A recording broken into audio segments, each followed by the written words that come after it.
Islamic short status کو subscribe کریں، like کریں، کمنٹ کریں اور شیئر کریں۔ بیل آئیکن کو دبانا مت بھولیں۔ اتربون اپنے بچے کچے دستوں کو ساتھ لے کر بیت المقدس پہنچا اور وہاں قلعہ بند ہو گیا۔ اس مارکے میں مسلمانوں نے بہت جانی نقصان اٹھایا۔ جب ابو عبیدہ رضی اللہ عنہ کو اطلاع ملی کہ قیصاریہ پر اپنا قبضہ ہو گیا ہے تو انہوں نے بیت المقدس کی طرف پیش قدمی کا حکم دے دیا۔ ہراول میں خالد رضی اللہ عنہ اپنے مخصوص رسالے کے ساتھ جا رہے تھے۔ ابو عبیدہ رضی اللہ عنہ کو بھی یہ بتا دیا گیا تھا کہ اتربون لڑنے کے قابل نہیں رہا، پھر بھی احتیاط کی ضرورت ہے۔ بیت المقدس کا اندرونی حال کچھ اور ہی تھا۔ وہی اتربون جس نے قیصاریہ کے سالار کو بزدل کہا تھا، وہ اب بیت المقدس کے بڑے پادری اسقف سفرینوس کے پاس شکست خوردگی کے عالم میں بیٹھا ہوا تھا۔ سفرینوس نے اسے کہا، محترم سالار، میں اس کے سوا اور کیا کر سکتا ہوں کہ یہ مقدس شہر مسلمانوں کے حوالے کر دوں؟ یہ بہتر نہیں ہوگا کہ یہ کام آپ اپنے ہاتھوں کریں؟ اتربون نے کہا، نہیں محترم باپ، میں یہ نہیں کہلوانا چاہتا کہ اتربون نے مسلمانوں کے آگے ہتھیار ڈال دیے۔ سفرینوس نے کہا، کیا آپ اس شہر کے تقدس کو بھول گئے ہیں؟ یہ وہ زمین ہے جس پر حضرت عیسیٰ کو مصلوب کیا گیا تھا۔ کیا آپ محسوس نہیں کرتے کہ اس سرزمین کی آبرو کی خاطر ہم اپنی تمام تر فوج کو قربان کر دیں؟ اتربون نے کہا، کیا آپ فوج کی حالت نہیں دیکھ رہے؟ نصف کے قریب فوج ماری گئی ہے یا زخمی ہو گئی ہے۔ اس فوج کا حوصلہ اور جذبہ پہلے ہی ٹوٹ پھوٹ چکا تھا۔ اب میں بڑی مشکل سے ان چند ایک دستوں کو اجنادین سے بچا کر لایا ہوں۔ سفرینوس نے کہا، محترم سالار، اس کا مطلب یہ ہے کہ آپ نے مسلمانوں کی فوجی برتری کو تسلیم کر لیا ہے۔ آپ روم کی عظیم جنگی روایات کو مسلمانوں کے قدموں تلے پھینک رہے ہیں۔ آپ کچھ دن مقابلہ کر کے دیکھیں۔ مسلمان آسمان کی مخلوق تو نہیں، وہ بے شک بہترین لڑنے والے ہیں، لیکن آخر انسان ہیں۔ وہ یقیناً تھک کر چور ہو چکے ہوں گے۔ آپ اپنا حوصلہ قائم رکھیں۔ وہ پہلے محاصرہ کریں گے جس میں کئی روز گزر جائیں گے۔ اس دوران آپ اپنا اور اپنے دستوں کا حوصلہ مضبوط کریں۔ مسلمان بیت المقدس کی طرف تیز رفتاری سے بڑھے چلے آ رہے تھے اور بیت المقدس میں رومی سالار اتربون اپنے آپ کو لڑنے کے لیے تیار کر رہا تھا، لیکن وہ اپنی فوج کی حالت دیکھتا تو اس کا لڑنے کا جذبہ دم توڑنے لگتا۔ اس پر اسقف سفرینوس کی باتوں کا کوئی خاص اثر نہیں ہو رہا تھا۔ جب اسقف نے دیکھا کہ اتربون ذہنی طور پر شکست قبول کر چکا ہے تو اس نے اتربون کو جذباتی باتوں سے بھڑکانا اور شرمسار کرنا شروع کر دیا۔ اس کا اتنا اثر ہوا کہ اتربون نے مقابلہ کرنے کا ارادہ کر لیا۔ اسلامی فوج پہنچ گئی اور بیت المقدس کا محاصرہ کر لیا۔ دیواروں پر تیر انداز برچیاں پھینکنے والے کثیر تعداد میں کھڑے تھے۔ ان کا انداز بتا رہا تھا کہ وہ مسلمانوں کو قلعے کے قریب نہیں آنے دیں گے۔ مسلمان سالار قلعے کے ارد گرد گھوم پھر کر دیکھ رہے تھے کہ کہیں سے دیوار پر چڑھا جا سکتا ہے یا کوئی ایسی جگہ ہے جہاں سے سرنگ لگا کر اندر جانے کا راستہ بنایا جا سکے۔ اسی وجہ سے محاصرہ مکمل نہیں تھا۔ محاصرے میں ایک جگہ شگاف تھا۔ مسلمان سالاروں نے جب دیکھا کہ شہر پناہ محفوظ ہے اور اس کا دفاع بھی خطرناک ہے تو انہوں نے محاصرے کو طول دینا مناسب سمجھا۔ اس طرح محاصرہ طول پکڑتا گیا اور بہت دن گزر گئے۔ اس دوران مجاہدین نے دروازوں پر ہلے بولے، زخمی ہوئے اور جانیں بھی قربان کی، لیکن دیوار سے آنے والے تیروں اور برچھیوں نے کسی بھی دروازے تک پہنچنے نہ دیا۔ آخر ایک روز بڑے دروازے کے اوپر سے ایک بڑی بلند آواز سنائی دی، کیا تمہارا سالار صلح کے لیے آگے آئے گا؟ دیوار کے اوپر سے اعلان ہوا، ہم تمہاری شرطیں معلوم کرنا چاہتے ہیں۔ ابو عبیدہ رضی اللہ عنہ آگے گئے۔ خالد رضی اللہ عنہ بھی ان کے ساتھ تھے۔ انہوں نے کسی سے کہا کہ وہ بلند آواز سے یہ جواب دے کہ صلح کی شرائط طے کرنے کے لیے تمہارا سالار باہر آئے۔ مسلمانوں کی طرف سے یہ اعلان ہوا تو تھوڑی ہی دیر کے بعد اسقف سفرینوس چند ایک محافظوں کے ساتھ قلعے کے بڑے دروازے سے باہر آیا۔ اس کے ساتھ ایک بڑی صلیب بھی تھی۔ ابو عبیدہ رضی اللہ عنہ نے اسقف سے پوچھا، کیا کوئی سالار موجود نہیں؟ اسقف نے کہا، سالار موجود ہے، لیکن بیت المقدس وہ شہر ہے جس کی اہمیت اور احترام کو اسقف ہی جان سکتا ہے۔ اگر میں نہ چاہتا تو ہماری فوج کا آخری سپاہی بھی مارا جاتا، شہر کی اینٹ سے اینٹ کیوں نہ بچ جاتی، یہاں سے صلح کا پیغام آپ کے کانوں تک نہ پہنچتا۔ میں اس شہر کو انسانی خون کی آلودگی سے پاک رکھنا چاہتا ہوں۔ رومی سالار میرے زیر اثر ہیں، میں نے انہیں صلح کے لیے تیار کر لیا ہے، لیکن آپ کی شرطیں سننے سے پہلے میں اپنی صرف ایک شرط پیش کروں گا، اسے آپ قبول کر لیں تو ہم آپ کی باقی تمام شرائط قبول کر لیں گے۔ ابو عبیدہ رضی اللہ عنہ نے کہا، محترم اسقف، یہ شہر جتنا آپ کے لیے مقدس ہے اتنا ہی ہمارے لیے بھی قابل احترام ہے۔ یہ پیغمبروں اور نبیوں کا شہر ہے۔ ہم آپ کی اس خواہش کا احترام کریں گے کہ اس زمین کے تقدس کو انسانی خون سے پاک رکھا جائے۔ آپ اپنی شرط بتائیں۔ اسقف سفرینوس نے کہا، سالار محترم، یہ جانتے ہوئے کہ صلح کی شرائط آپ کے ساتھ ہی طے کی جا سکتی ہیں، میں آپ سے درخواست کرتا ہوں کہ اپنے امیر المومنین کو یہاں بلائیں۔ میں شرائط ان کے ساتھ طے کروں گا۔ मैं चाहता हूँ कि ये शहर अपने हाथों उनके हवाले करूँ। पैगंबरों के रिश्ते से ये शहर जितना आपका है उतना ही हमारा है। अस्कफ सफरीनूस ने बैतुल मक़दिस के मुताल्लिक ऐसी जज्बाती बातें की कि मुसलमान सालार मुतासिर हुए और उन्होंने अस्कफ की इस शर्त को तस्लीम कर लिया कि अमीरुल मोमिनीन उमर रज़ियल्लाहु अन्हु को बुलाया जाए। अस्कफ को बता दिया गया कि अमीरुल मोमिनीन सुलह की शराइत तय करने के लिए आएंगे। अबू उबैदा रज़ियल्लाहु अन्हु, खालिद रज़ियल्लाहु अन्हु और दीगर सालारों के लिए ये एक मसला बन गया। मदीना बहुत दूर था, सिर्फ एक तरफ का सफर कमोबेश 1 महीने का था। रूमियों की तरफ से सुलह की पेशकश का मतलब ये था कि रूमी शहर का दिफा करने के काबिल नहीं रहे, इसलिए वो सुलह करना चाहते हैं। इस सूरत में मुसलमान सालारों के सामने सीधा रास्ता था कि वो किले पर ताबड़तोड़ हमले करते और किला सर कर लेते, लेकिन इस्लामी हुक्काम के मुताबिक उन्होंने दुश्मन को अमन और सुलह की तरफ आने का पूरा मौका दिया। कुरान का ये फरमान बड़ा साफ है कि दुश्मन झुक जाए तो उसके साथ शराइत तय करके सुलह कर ली जाए, लेकिन अमीरुल मोमिनीन के आने के लिए बहुत ज्यादा वक्त दरकार था। सालार इस मसले पर गौर खौज करने लगे। सालार शराहबील रज़ियल्लाहु अन्हु ने कहा, मैं एक तजवीज पेश करता हूँ। बैतुल मक़दिस वालों ने अमीरुल मोमिनीन को कभी नहीं देखा। उनका कदबुत इब्न वलीद जैसा है। शक्ल सूरत में भी कुछ मुशाबिहत पाई जाती है। वक्त बचाने की खातिर हम यूं कर सकते हैं कि 3-4 दिनों के बाद इब्न वलीद को अपने साथ किले में ले जाएं और कहें कि ये हैं हमारे अमीरुल मोमिनीन उमर बिन खत्ताब। अबू उबैदा रज़ियल्लाहु अन्हु ने कहा, नहीं, अस्कफ ने बैतुल मक़दिस में इब्न वलीद को देख लिया है। बेशक उसके साथ बातें मैं करता रहा हूँ और उसकी तवज्जो मेरी तरफ रही हो सकता है उसने इब्न वलीद को अच्छी तरह न देखा हो, लेकिन शहर के अंदर ऐसे रूमी मौजूद हैं जिन्होंने किसी मैदान जंग में इब्न वलीद को अच्छी तरह देखा होगा। उस वक्त की शर्मसारी को सोचो जब कोई हमें ये कह बैठे कि ये इनका अमीरुल मोमिनीन नहीं, ये तो खालिद इब्न अल वलीद है, जो मैदान जंग में नारा लगा कर आया करता था, अना खालिद इब्न अल वलीद। क्या मेरा ये खदशा गलत है? खालिद रज़ियल्लाहु अन्हु ने कहा, ऐसा हो सकता है अमीरुल उम्मत, और ये भी हो सकता है कि अस्कफ या कोई रूमी सालार ये कह दे कि मदीना से तुम्हारा अमीरुल मोमिनीन इतनी जल्दी कैसे आ गया। शराबील रज़ियल्लाहु अन्हु ने कहा, यह भी तो हो सकता है कि रूमी हमारे आगे ये शर्त रख कर कि अपने अमीरुल मोमिनीन को बुलाओ, हमारे मुकाबले की तैयारी में लग जाएं और ये वक्त हासिल कर रहे हों। अबू उबैदा रज़ियल्लाहु अन्हु ने कहा, हम ये खतरा मोल ले सकते हैं इब्न हसना, लेकिन हम द्रोह और फरेब का सहारा नहीं ले सकते।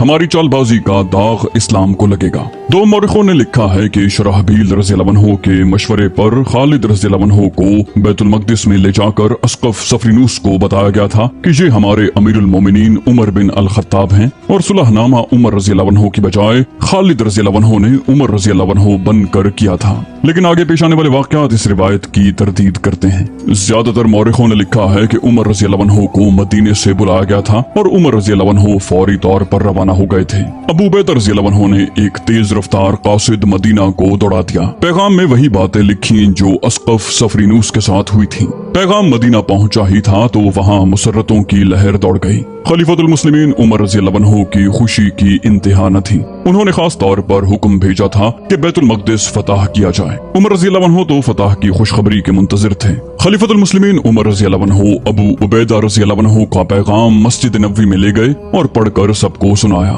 उमर रज़ियल्लाहु अन्हु ने हाज़रीन से पूछा, तुम सब मुझे क्या मशवरा देते हो? क्या मेरा जाना बेहतर है या ना जाना बेहतर है? उस्मान बिन अफ़ान रज़ियल्लाहु अन्हु ने कहा, ना जाना बेहतर है अमीरुल मोमिनीन। तुम्हारे न जाने से रूमी समझेंगे कि तुमने उन्हें कोई अहमियत नहीं दी और तुम इतने ताकतवर हो कि सुलह की तुम्हें परवाह ही नहीं। इसका ये असर होगा कि रूमी हमारे मुकाबले में अपने आप को हकीर जानेंगे और जिजिया अदा करके हमारी इताअत कबूल कर लेंगे। अली रज़ियल्लाहु अन्हु ने उस्मान रज़ियल्लाहु अन्हु की मुखालिफत करते हुए कहा, अल्लाह तुझे अपनी अमान में रखे इब्ने अफ़ान, अमीरुल मोमिनीन का जाना बेहतर है। क्या तू नहीं जानता कि मुजाहिदीन कब से घरों से निकले हुए हैं? कब से गर्मी, सर्दी, आंधी, बारिश और तूफानों में खुले आसमान तले दिन गुजार रहे हैं, जाने कुर्बान कर रहे हैं, जख्मी हो रहे हैं। अगर अमीरुल मोमिनीन उनके पास चले जाएंगे तो उनके थके हुए हौसले ताज़ा हो जाएंगे। चंद आवाजें सुनाई दी, बेशक बेशक। अली रज़ियल्लाहु अन्हु ने कहा, अमीरुल मोमिनीन नहीं जाएंगे तो रूमी किले के अंदर महफूज बैठे रहेंगे, उन्हें कुमक भी मिल जाएगी। और क्या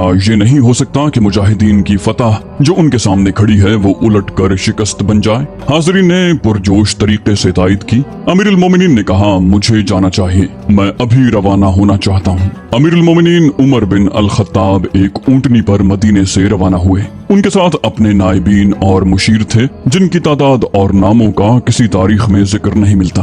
वो 1 महीने से कम अरसे में जाबिया पहुंचे। अबू उबैदा रज़ियल्लाहु अन्हु ने उनके इस्तकबाल का इंतजाम जाबिया में किया था और घुड़सवारों का मुख्तसर सा दस्ता अमीरुल मोमिनीन के इस्तकबाल के लिए आगे रवाना कर दिया गया।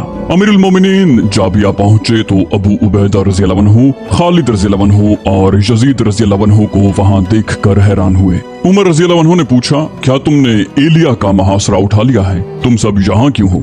अबू उबैदा रज़ियल्लाहु अन्हु ने कहा, अमीरुल मोमिनीन, महासरा अमर बिन अलास के सुपुर्द कराए हैं, महासरा मजबूत है, हम तेरे इस्तकबाल के लिए यहाँ मौजूद हैं। खालिद रज़ियल्लाहु अन्हु और यजीद रज़ियल्लाहु अन्हु बड़ी कीमती और ज़रबफ्त की अबाएं पहने हुए थे, वो शहजादे लग रहे थे। खालिद रज़ियल्लाहु अन्हु कुरैश के बड़े अमीर खानदान के फर्द थे और यजीद रज़ियल्लाहु अन्हु कबीले के सरदार अबू सुफियान रज़ियल्लाहु अन्हु के बेटे थे।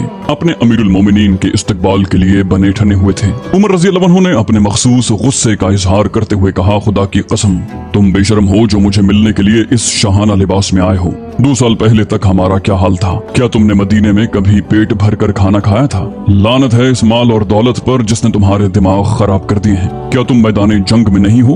खुदा की कसम, तुम लिबास की शान शौकत में पड़ गए तो थोड़े ही अरसे के बाद तुम्हारी जगह कोई और हुक्मरान होगा। अमीरुल मोमिनीन की अपनी ये हालत थी कि मोटे कपड़े का कुर्ता पहन रखा था जो इतना बोसीदा हो चुका था कि उसमें पैबंद लगे हुए थे। खालिद रज़ियल्लाहु अन्हु और यजीद रज़ियल्लाहु अन्हु ने अपनी अबाएं खोलकर अमीरुल मोमिनीन को दिखाया। दोनों ने ज़र्रें पहन रखी थीं और तलवारें साथ थीं। खालिद रज़ियल्लाहु अन्हु ने कहा, अमीरुल मोमिनीन, खूबसूरत अबाएं तो पर्दा हैं, हम हथियारों के बगैर नहीं, लड़ने के लिए तैयार हैं। अमीरुल मोमिनीन के चेहरे से गुस्से के आसार साफ हो गए और वो मुतमईन नजर आने लगे। उन्होंने कहा, हमें बहुत जल्द ही बैतुल मक़दिस पहुंच जाना चाहिए, रूमियों को मैं ज्यादा इंतजार में नहीं रखना चाहता। अमीरुल मोमिनीन ने इतने लंबे सफर की परवाह न की और बैतुल मक़दिस को चल पड़े। अमीरुल मोमिनीन जब बैतुल मक़दिस के महासरे में पहुंचे तो मुजाहिदीन ने दीवानावार खुशियां मनाई। अमीरुल मोमिनीन की सिर्फ आमद ही उनके लिए हौसला अफजा थी। अब तो वो और ज्यादा खुशियां मना सकते थे। एलिया यानी बैतुल मक़दिस की फतह कोई मामूली नहीं थी। अमीरुल मोमिनीन अपनी तमाम तर फौज में घूमे फिरे और हर एक से मुसाफा किया। बैतुल मक़दिस उनका अपना शहर था। अब सिर्फ मुआहिदा लिखना बाकी था। सबसे मिलते मिलाते असर की नमाज का वक्त हो गया। अजान देनी थी जो कोई भी दे सकता था। अमीरुल मोमिनीन के साथ जो मसाहिब गए थे उनमें मदीना के मशहूर मौज़िन बिलाल रज़ियल्लाहु अन्हु भी थे। बिलाल रज़ियल्लाहु अन्हु वो मौज़िन थे जिन्हें इस्लाम की तारीख ता क़यामत फरामोश नहीं करेगी। किसी ने कहा, अमीरुल मोमिनीन, बैतुल मक़दिस जैसा मुक़द्दस और अहम शहर हमारी झोली में आ पड़ा है। इस एक शहर पर फतह किए हुए सैकड़ों शहर कुर्बान किए जा सकते हैं। ऐसी अजीम कामयाबी की खुशी में आज बिलाल अजान दें तो कितना अच्छा होगा। हम बैतुल मक़दिस में बिलाल की अजान के बाद दाखिल होंगे। खलीफतुल मुस्लिमीन उमर रज़ियल्लाहु अन्हु ने बिलाल रज़ियल्लाहु अन्हु की तरफ देखा। बिलाल रज़ियल्लाहु अन्हु खामोश खड़े थे। उनके चेहरे पर उदासी का तासुर और ज्यादा गहरा हो गया। बिलाल रज़ियल्लाहु अन्हु हबशी नस्ल से थे। इब्तिदा ही में इस्लाम कबूल कर लिया था। उनकी आवाज बुलंद, सुरीली और पुरसोज थी। उन्होंने पहली दफा अजान दी तो मुसलमानों पर तो असर होना ही था, दूसरे लोग भी मशहूर होकर रह गए। ये बिलाल रज़ियल्लाहु अन्हु की आवाज का जादू था। अहले कुरैश ने उस आवाज को बंद करने के लिए बिलाल रज़ियल्लाहु अन्हु पर इतना तशद्दुद किया कि वो बहुत देर तक बेहोश पड़े रहते थे। जब उठते तो पहली आवाज जो उनके मुंह से निकलती थी वो अल्लाह का नाम होता। उनकी अजानें दश्तो जबल और सहराओं पर वज्द तारी करती रहीं, लेकिन रसूल करीम सल्लल्लाहु अलैहि वसल्लम के विसाल के साथ ही ये आवाज खामोश हो गई। बिलाल रज़ियल्लाहु अन्हु ने अजान देनी छोड़ दी। उनके चेहरे पर हर वक्त उदासी और अफसुर्दगी की स्याह घटाएं छाई रहने लगी। इतनी मुद्दत गुजर जाने के बाद आज पहली बार बैतुल मक़दिस के दरवाजे पर अमीरुल मोमिनीन उमर रज़ियल्लाहु अन्हु के मुसाहिबों ने इस ख्वाहिश का इजहार किया कि बैतुल मक़दिस की फतह के इस मौके पर बिलाल रज़ियल्लाहु अन्हु अजान दें। अमीरुल मोमिनीन ने उनकी तरफ देखा तो वो खामोश रहे। अमीरुल मोमिनीन ने कहा, बिलाल, मैं जानता हूँ कि तुम क्या सोच रहे हो, लेकिन ये मौका ऐसा है कि मैं खुद चाहता हूँ कि अजान तुम ही दो। बैतुल मक़दिस की फतह के मौके पर कौन ऐसा होगा जो रसूल अल्लाह सल्लल्लाहु अलैहि वसल्लम को याद न करना चाहता हो। बिलाल रज़ियल्लाहु अन्हु कुछ देर खामोश रहे। सबको तवक्को थी कि बिलाल रज़ियल्लाहु अन्हु अजान नहीं देंगे, लेकिन थोड़ी ही देर के बाद उनके चेहरे का तासुर बदल गया। उन्होंने इधर उधर देखा। उन्हें एक जगह जरा ऊंची नजर आई। वो तेज तेज कदम उठाते उस जगह जा खड़े हुए, कानों पर हाथ रखे और बरसों बाद बैतुल मक़दिस की फजा उस पुरसोज आवाज से मुर्तइश होने लगी जो विसाले रसूल अल्लाह सल्लल्लाहु अलैहि वसल्लम के साथ ही खामोश हो गई थी।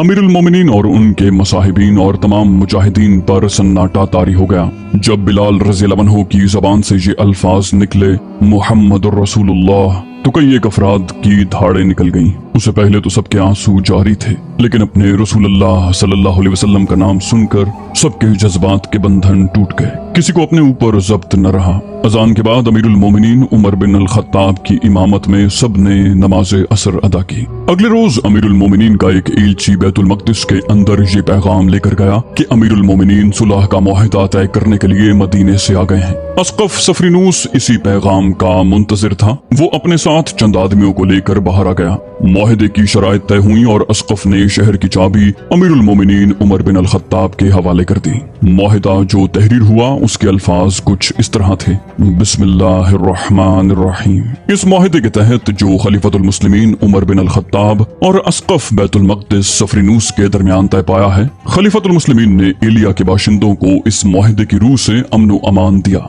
ये अमान एलिया के लोगों की जानो माल के लिए है, उनके गिरजों और उनकी सलीब के लिए है, हर उम्र हर मजहब के फर्द के लिए है, तंदुरुस्त के लिए, मरीज के लिए भी है। किसी गिरजे या किसी दूसरे मजहब की इबादत गाह को फातिहीन की रिहाइश के लिए या किसी और मकसद के लिए इस्तेमाल नहीं किया जाएगा। न उन्हें या उनके अहाते के अंदर किसी चीज को नुकसान पहुंचाया जाएगा, न उन्हें मसमार किया जाएगा। गिरजों और दीगर इबादत गाहों में से न माल उठाया जाएगा न कोई और चीज। गैर मुस्लिमों पर मुसलमानों की तरफ से मजहब के मामले में किसी किस्म का जबर नहीं किया जाएगा, न उनके साथ नागवार सलूक किया जाएगा। अलबत्ता एलिया में यहूदी नहीं रह सकेंगे। ये फर्ज एलिया के बाशिंदों पर आयद होता है कि वो यहूदियों, रूमियों और जराइम पेशा अफराद को शहर से निकाल दें। एलिया के तमाम शहरी दूसरे शहरों के लोगों की तरह जिजिया अदा करेंगे। शहर से हमेशा के लिए चले जाने वालों की जानो माल का तहफ्फुज उनकी अगली पनाहगाह तक दिया जाएगा। और ऊपर जिन मुल्कों का जिक्र आया है उन्हें छोड़कर बाकी तमाम दूसरे मुल्कों के जो लोग इस शहर में रहना चाहते हैं रह सकते हैं, उन्हें भी जिजिया अदा करना होगा। अगर इस शहर का कोई बाशिंदा शहर के जाने वाले रूमियों के साथ जाना चाहे तो वो खुद या अपने खानदान के साथ जा सकता है। वो अपना जिस कदर माल और अम्वाल अपने साथ ले जा सकता है ले जाए। उनके खेतों में जो फसल है उसकी हिफाजत मुसलमानों के खलीफा की जिम्मेदारी है। फसल के मालिक वही हैं जिन्होंने बोई थी। शर्त यह है कि वो जिजिया अदा करें और फसल काटने के लिए आ जाएं। इस मुआहदे पर अमीरुल मोमिनीन ने अपनी मोहर लगाई। अस्क़फ़ सफरीनूस ने अपने दस्तखत किए और गवाहों के तौर पर खालिद बिन वलीद और अमर बिन अलास, अब्दुर्रहमान बिन औफ और मुआविया बिन अबी सुफियान ने दस्तखत किए। उसके फौरन बाद अमीरुल मोमिनीन ने अबू उबैदा रज़ियल्लाहु अन्हु और खालिद रज़ियल्लाहु अन्हु को हुक्म दिया कि वो अपने दस्तों के साथ शाम के शुमाली इलाकों में चले जाएं, जहां कुछ जगहों पर रूमी अभी तक कलाबंद थे। जासूसों ने इत्तला दी थी कि शहनशाह हरकल शाम की सरहद से तो निकल गया है, लेकिन उसकी जो फौज अभी शाम में मौजूद है उसके लिए हरकल कुमक तैयार कर रहा है।